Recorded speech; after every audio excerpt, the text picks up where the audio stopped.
بسم اللہ الرحمن الرحیم۔ شروع اللہ کے نام سے جو بڑا مہربان اور نہایت رحم کرنے والا ہے۔ دین اسلام زندگی چینل کے ناظرین السلام علیکم۔ اللہ عز و جل کی بنائی ہوئی کائنات کے اندر بہت سے بادشاہ آئے جنہوں نے اللہ تعالیٰ کے نظام کو بدلنے کی کوشش کی اور اللہ عز و جل کی ذات کو چھوڑ کر خود خدا بن بیٹھے اور خدائی کا جھوٹا دعویٰ کر بیٹھے۔ خدائی کا جھوٹا دعویٰ کرنے والے بادشاہوں میں سے ایک بادشاہ ایسا بھی تھا کہ جس کو اللہ تعالیٰ نے پورے روئے زمین کی بادشاہت عطا فرمائی تھی۔ اس کے باوجود اس بادشاہ نے نہ صرف خدائی کا جھوٹا دعویٰ کیا تھا بلکہ یہ اس قدر سرکش اور نافرمان ہو گیا کہ اللہ عز و جل کی ذات کو جنگ کے لیے للکارنے لگا اور معاذ اللہ تبارک و تعالیٰ کو جنگ کے لیے کہنے لگا۔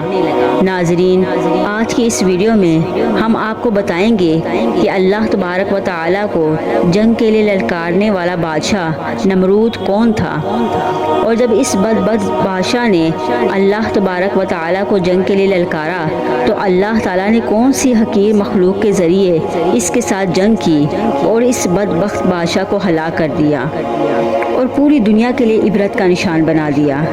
ناظرین، قرآن پاک کی اس عبرت ناک اور ایمان افروز واقعہ کو سننے کے لیے ہماری آپ سے گزارش ہے کہ ہماری اس ویڈیو کو اینڈ تک ضرور دیکھیے گا۔ ناظرین، دنیا پر 4 ایسے بادشاہ گزرے ہیں جن کو اللہ تعالیٰ نے پوری روئے زمین کی حکومت عطا فرمائی تھی۔ ان میں سے 2 بادشاہ مسلمان تھے اور 2 کافر۔ مسلمان بادشاہوں میں سے ایک کا نام حضرت ذوالقرنین ہے اور دوسرے کا نام حضرت سلیمان علیہ السلام ہے، جن کو اللہ تعالیٰ نے منصب نبوت پر فائز فرمایا تھا۔ اور کافر بادشاہوں میں سے ایک کا نام نمرود اور دوسرے کا نام بخت نصر تھا۔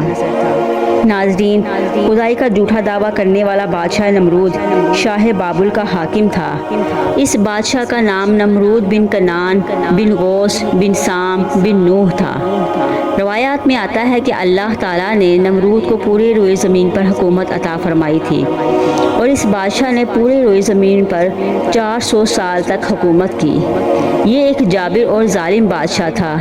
اس کے دور کے اندر بت پرستی عام تھی۔ لوگ اللہ تبارک و تعالیٰ کی وحدانیت کو چھوڑ کر بتوں کی پوجا کیا کرتے اور نمرود کو اپنا خدا مانتے اور اس کی عبادت کیا کرتے۔ اس نمرودی دور میں بت پرستی اس قدر عام تھی کہ تمام نمرودیوں نے اپنے خداؤں کے طور پر بہت سارے بت بنائے ہوئے تھے جن کو وہ لوگ پوجا کیا کرتے تھے، اور اس کے ساتھ ساتھ نمرود خود کو بھی خدا کہلواتا اور لوگوں کو بھی اپنی پوجا کرنے کا حکم دیتا۔ اس قوم کی ہدایت کے لیے اللہ تبارک و تعالیٰ نے اپنے پیارے پیغمبر حضرت ابراہیم علیہ السلام کو مبعوث فرمایا۔ کفر و شرک اور بت پرستی کے اس دور کے اندر حضرت ابراہیم علیہ السلام وہ واحد شخص تھے جو اللہ تبارک و تعالیٰ کی وحدانیت پر ایمان رکھتے تھے اور بتوں کی بجائے اللہ تبارک و تعالیٰ کی عبادت کیا کرتے تھے۔ حضرت ابراہیم علیہ السلام نے جب اس قوم کو اللہ تعالیٰ کی ذات کو چھوڑ کر بتوں کی پوجا کرتے ہوئے دیکھا تو حضرت ابراہیم علیہ السلام نے اس قوم کو ہدایت کی طرف بلایا اور بتوں کی پوجا کرنے کی بجائے اللہ تبارک و تعالیٰ کی عبادت کرنے کا حکم دیا۔ حضرت ابراہیم علیہ السلام نے فرمایا کہ اللہ تبارک و تعالیٰ کی ذات ایک ہے، ہمیں صرف اس کی عبادت کرنی چاہیے۔ لیکن نمرودی قوم اپنے کفر و شرک سے باز نہ آئی اور اسی طرح بتوں کی پوجا کرتی رہی۔ ایک دن حضرت ابراہیم علیہ السلام نے اس قوم کے جھوٹے خداؤں کو اس قوم کے سامنے جھوٹا ثابت کرنے کا ارادہ کیا اور حضرت ابراہیم علیہ السلام اس مقام پر تشریف لے گئے جہاں ان کے وہ تمام بت پڑے تھے جن کی یہ لوگ پوجا کیا کرتے تھے۔ حضرت ابراہیم علیہ السلام جب ان کے بت خانے میں پہنچے تو وہاں ان کے تمام بڑے بت پڑے ہوئے تھے۔ حضرت ابراہیم علیہ السلام نے ان تمام بتوں کو توڑ دیا اور تمام بتوں کو توڑنے کا الزام بڑے بت پر لگا دیا۔ اس کے بعد جب تمام نمرودی اپنے بت خانے میں واپس آئے تو انہوں نے اپنے بتوں کو ٹوٹا ہوا دیکھا۔ نمرودی قوم اچھی طرح جانتی تھی کہ ہمارے اندر حضرت ابراہیم علیہ السلام ہی وہ واحد شخص ہیں جو بتوں کے خلاف باتیں کرتے ہیں اور بتوں کی بجائے اللہ تبارک و تعالی کی عبادت کرنے کا حکم دیتے ہیں۔ لہٰذا جب نمرودیوں نے اپنے خداؤں کو ٹوٹا ہوا دیکھا تو وہ سمجھ گئے کہ یہ کام حضرت ابراہیم علیہ السلام کا ہے۔ چنانچہ تمام نمرودیوں نے حضرت ابراہیم علیہ السلام سے بدلہ لینے کے لیے حضرت ابراہیم علیہ السلام کو قتل کرنے کا منصوبہ بنا لیا۔ چنانچہ تمام نمرودی نمرود کے دربار میں حاضر ہوئے اور نمرود کو سارا واقعہ سنایا اور نمرود کو حضرت ابراہیم علیہ السلام کو سزا دینے کا کہا۔ اس طرح جب نمرود نے یہ بات سنی تو وہ آگ بگولا ہو گیا اور اس نے ایک مقام پر آگ جلانے کا حکم دیا۔ نمرود نے یہ حکم جاری کیا کہ ایک وسیع میدان کے اندر آگ جلائی جائے اور اس کے اندر حضرت ابراہیم علیہ السلام کو ڈال دیا جائے۔ چنانچہ نمرود کے حکم کے مطابق ایسا ہی کیا گیا۔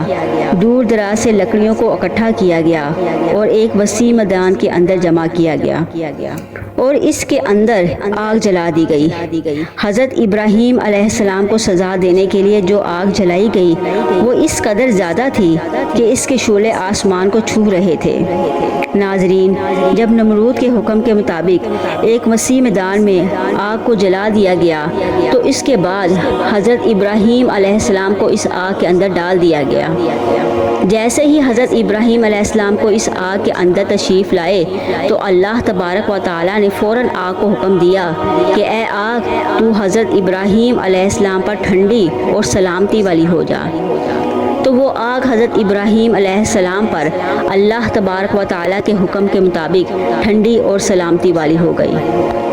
حضرت ابراہیم علیہ السلام فرماتے ہیں کہ میں جتنے دن آگ میں رہا اتنے دن میں اللہ تبارک و تعالیٰ کے خاص فضل و رحمت میں رہا اور جو سکون اللہ تبارک و تعالیٰ کی طرف سے مجھے آگ کے اندر عطا کیا گیا وہ اس سے پہلے کبھی نہ تھا۔ ناظرین، کچھ دنوں کے بعد حضرت ابراہیم علیہ السلام اس آگ سے باہر تشریف لے آئے۔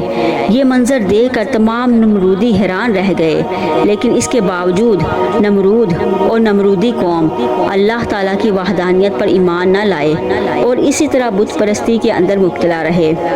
لیکن اس کے باوجود حضرت ابراہیم علیہ السلام اپنے عہد سے پیچھے نہ ہٹے اور مسلسل اپنی قوم کو حق کی دعوت دیتے رہے۔ حضرت ابراہیم علیہ السلام نے نمرود کو بار بار سمجھایا اور اپنے کفر و شرک سے باز آنے اور اللہ عز و جل کی وحدانیت پر ایمان لانے کو کہا۔ حضرت ابراہیم علیہ السلام کی یہ بات سن کر نمرود اللہ تبارک و تعالیٰ کی وحدانیت کا انکار کرنے لگا اور حضرت ابراہیم علیہ السلام سے مناظرہ کرنے لگا اور حضرت ابراہیم علیہ السلام کے سامنے خدائی کا دعویٰ کر دیا۔ نمرود نے حضرت ابراہیم علیہ السلام سے مناظرہ کرتے ہوئے یہ سوال کیا کہ تیرا رب کون ہے؟ تو حضرت ابراہیم علیہ السلام نے ارشاد فرمایا، میرا رب وہ ہے جو زندگی اور موت دیتا ہے۔ یہ بات سن کر نمرود مسکرانے لگا اور حضرت ابراہیم علیہ السلام سے کہنے لگا، یہ تو میں بھی کر سکتا ہوں۔ چنانچہ نمرود نے تکبر کے ساتھ 2 قیدیوں کو بلایا جن کو سزائے موت ہو چکی تھی۔ ان میں سے ایک کو نمرود نے قتل کر دیا اور دوسرے کو آزاد کر دیا۔ اس طرح نمرود تکبر کے ساتھ حضرت ابراہیم علیہ السلام سے کہنے لگا کہ دیکھو، میں نے ایک کو زندگی دے دی اور ایک کو موت دے دی۔ تو اس طرح نمرود حضرت ابراہیم علیہ السلام کے سامنے اپنے آپ کو خدا کہنے لگا اور اپنی خدائی کی باتیں اور دلیلیں پیش کرنے لگا۔ اس کے بعد پھر نمرود حضرت ابراہیم علیہ السلام سے کہنے لگا کہ حقیقی خدا تو میں ہی ہوں، بتا تیرا خدا کون ہے؟ اس کے بعد حضرت ابراہیم علیہ السلام نے نمرود کو اس کی عقل کے مطابق جواب دیا کہ میرا رب وہ ہے جو سورج کو مشرق سے طلوع کرتا ہے اور مغرب میں غروب کرتا ہے۔ اگر تو سچا خدا ہے تو سورج کو مغرب سے طلوع کر کے دکھا۔ چنانچہ جب نمرود نے حضرت ابراہیم علیہ السلام کی بات سنی تو اس کا رنگ رنگ اڑ گیا اور وہ لاجواب ہو گیا، اور اس طرح لاجواب ہو کر اپنی قوم کے اندر ذلیل و رسوا ہو گیا۔ ناظرین، اس کے بعد بھی کئی دفعہ حضرت ابراہیم علیہ السلام نے نمرود کو اللہ تعالیٰ کی وحدانیت کی طرف بلایا، لیکن نمرود اپنی سرکشی سے باز نہ آیا اور اسی طرح کفر و شرک کے اندر مبتلا رہا۔ چنانچہ حضرت ابراہیم علیہ السلام کے بار بار دعوت حق دینے سے نمرود تنگ آ گیا۔ بالآخر تنگ آ کر نمرود نے حضرت ابراہیم علیہ السلام سے کہا کہ اگر تیرا خدا سچا ہے تو اس سے کہہ کہ وہ اپنی فوج بھیجے اور میرے ساتھ جنگ کرے۔ چنانچہ جیسے ہی نمرود نے حضرت ابراہیم علیہ السلام کے سامنے یہ بکواس کی تو حضرت جبرائیل علیہ السلام حضرت ابراہیم علیہ السلام کی بارگاہ میں حاضر ہوئے اور حضرت ابراہیم علیہ السلام سے کہنے لگے کہ اللہ تبارک و تعالیٰ کا لشکر جنگ کے لیے تیار ہے۔ حضرت جبرائیل علیہ السلام کی یہ بات سن کر حضرت ابراہیم علیہ السلام نمرود سے کہنے لگے کہ اللہ تبارک و تعالیٰ کا لشکر جنگ کے لیے تیار ہے۔ چنانچہ حضرت ابراہیم علیہ السلام کی یہ بات سن کر نمرود حضرت ابراہیم علیہ السلام سے کہنے لگا کہ مجھے 3 دن کی مہلت دی جائے تاکہ میں اپنی جنگ کی تیاری کر سکوں۔ چنانچہ نمرود کو 3 دن کی مہلت دے دی گئی۔ ناظرین، چونکہ نمرود کی حکومت پوری دنیا پر تھی، اس نے ان 3 دنوں کے اندر نمرود نے پوری دنیا کے بڑے بڑے جنگجو کو اکٹھا کیا اور بہت سارے ہتھیاروں کو جنگ کے لیے تیار کیا۔ اس طرح 3 دن کے اندر اندر نمرود نے اپنی تمام تیاری مکمل کر لی۔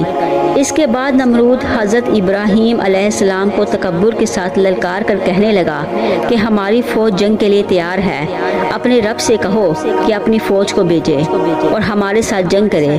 نمرود کی یہ بات سن کر حضرت ابراہیم علیہ السلام نے اللہ تبارک و تعالیٰ کی بارگاہ میں دعا کی تو اللہ تبارک و تعالیٰ نے مچھروں کی ایک فوج کو بھیجا۔ ان مچھروں کی تعداد اس قدر زیادہ تھی کہ وہ مچھر پورے آسمان پر پھیل گئے۔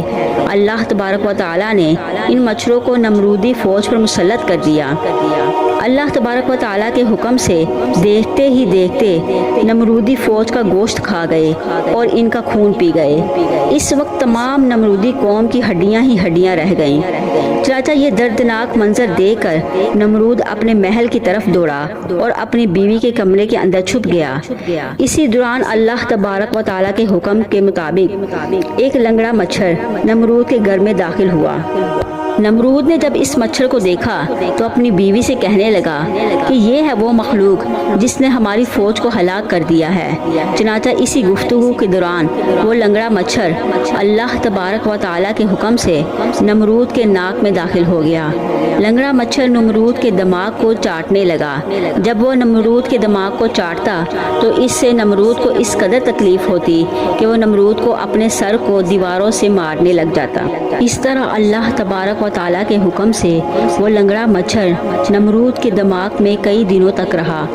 اس وقت نمرود نے اپنے محل کے اندر یہ حکم جاری کر دیا کہ جو بھی میرے محل کے اندر داخل ہو وہ پہلے نمرود کے سر پر جوتے مارے۔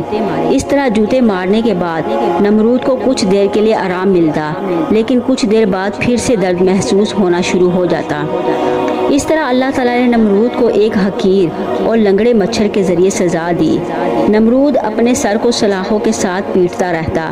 اسی طرح اللہ تبارک و تعالیٰ نے نمرود کو دردناک موت عطا فرمائی، یہاں تک کہ وہ اپنے سر کو سلاخوں کے ساتھ مارتا مارتا ہلاک ہو گیا۔ وہ نمرود جو پوری دنیا پر حکومت کرنے والا بادشاہ تھا، وہ نمرود جو اللہ تعالیٰ کو تکبر کے ساتھ جنگ کے لیے للکار رہا تھا، اس نمرود کو اللہ تعالیٰ نے ایک حقیر اور لنگڑے مچھر کے ذریعے ہلاک کر دیا اور پوری دنیا کے لیے عبرت کا نشان بنا دیا۔ بے شک اللہ تعالیٰ ہر چیز پر قادر ہے۔ اگر آپ کو ہماری یہ ویڈیو اچھی لگے تو لائک کریں، سبسکرائب کریں اور زیادہ سے زیادہ شیئر کریں۔